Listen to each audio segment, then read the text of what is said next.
নবী সাল্লাল্লাহু আলাইহি সাল্লাম আবু তালেবকে কালেমা পড়াবার জন্য কি পরিমাণ কাঁদছে, চেষ্টা করছে। শেষ মুহূর্তে বলছে, চাচা চাচা কালেমাটা পড়েন না চাচা। বলছে না, মানুষের কাছে বেইজ্জতি হব, পড়বো না, মানুষ লজ্জা দিবে। আল্লাহ নবী সাল্লাল্লাহু আলাইহি সাল্লাম বলছে, কানে কানে বলেন, আমি কাউকে শোনাবো না, আমি শুধু হাসরের মাঠে বলবো, মৃত্যু পর্যন্ত চাচা ওয়াদা দিলাম জগৎবাসীকে শোনাবো না আপনি ঈমান আনছিলেন, কানে কানে কন। আবু তালেব বলছে না, কানে কানেও বলবো।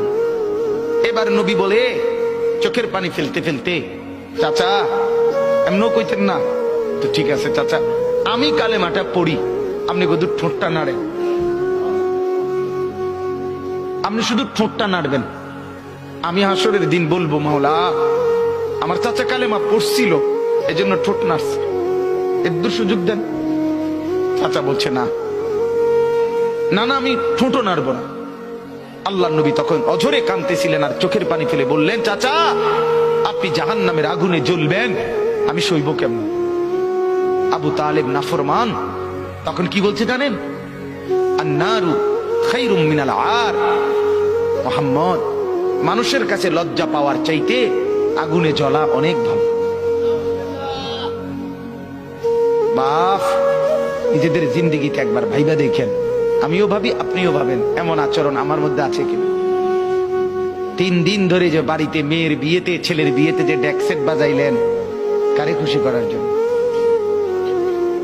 হ্যাঁ, 1 লক্ষ টাকার গেট, এরপরে গায়ে হলুদের এই নগ্ন অনুষ্ঠান কার জন্য করলেন?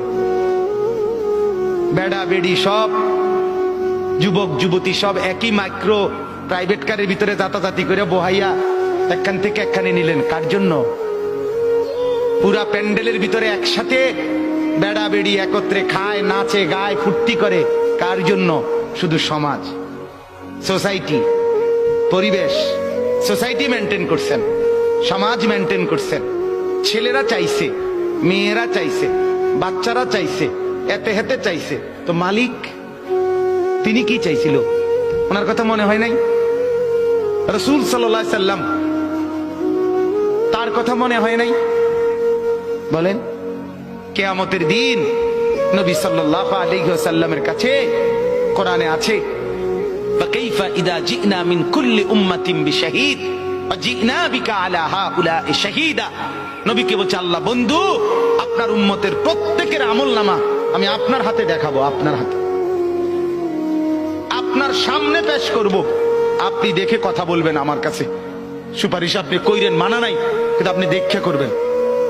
রাসূলুল্লাহ সাল্লাল্লাহু আলাইহি ওয়াসাল্লাম যদি হাসরের ময়দানে এরকম আমলনামা খুলে উল্টায় আর পৃষ্ঠার পর পৃষ্ঠা দেখে ফজর নাই, জোহর নাই, আসর নাই, মাগরিব নাই, ইশা নাই, শনিবার রবিবার, মদ জুয়া, অবৈধ উপার্জন, গান বাদ্য, নাটক, সিনেমা, জিনা, ব্যভিচার, বেহায়া, বেপর্দা সব উল্টায়, আল্লাহর নবী সাল্লাল্লাহু আলাইহি সাল্লাম তখন বলবে, উম্মত কি এটা?